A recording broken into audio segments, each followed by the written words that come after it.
Imagine you're lost in a dense forest. You've been wandering for hours and the sun is setting. Scary, right? Now, imagine someone shows up with a map and a flashlight.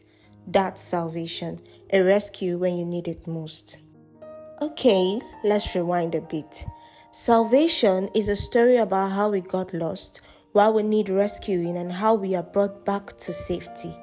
It all starts with a problem. Picture this, a perfect world, everything working in harmony. That's how things began. But then, Adam made a choice, one that broke the connection with the Creator. And this separation spread to the whole world. Romans 5:14. But from the time of Adam to the time of Moses, death ruled over all human beings, even over those who did not sin in the same way that Adam did when he disobeyed God's command. Adam was a figure of the one who was to come. That choice he made created a gap, a separation between us and the Creator, the source of life and love. People tried all sorts of things to bridge the gap. Good deeds, rituals, philosophies, but nothing worked. It was like trying to jump across a canyon. No matter how hard you try, you're not making it to the other side on your own. And then Jesus came. Think of him as the ultimate rescuer. But instead of showing up with just a map or a flashlight, he brought something even better. He brought himself. Jesus came to bridge that gap. How? By taking on all the brokenness, mistakes, and messes of the world and dealing with them once and for all. He came to fix what was broken. Now imagine you are in a courtroom, guilty of breaking the law.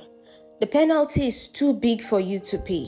Then someone steps in and says, "I'll take the punishment so you can go free." That's what Jesus did on the cross.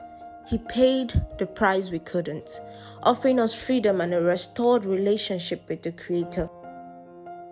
It's not something we earn, it's a gift.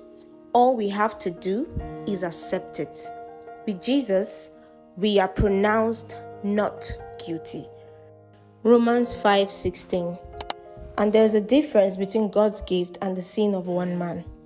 After the one sin came the judgment of guilty.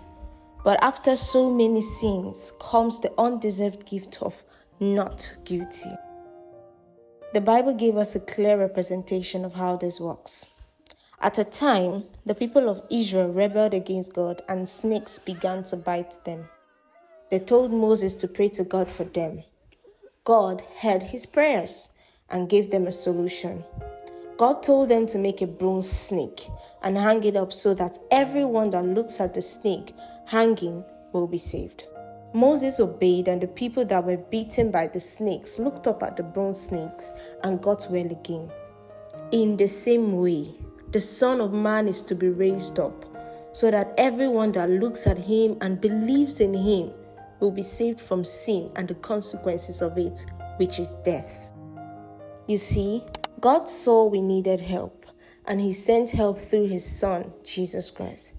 So don't think you're not worthy, because God has already chosen you to possess salvation through our Lord Jesus Christ. So, what does salvation mean for you? It means you are loved more than you can imagine. It means you are never too far gone to be found. And it means you have a rescuer who's ready to guide you home. Salvation isn't just a word, it's a promise.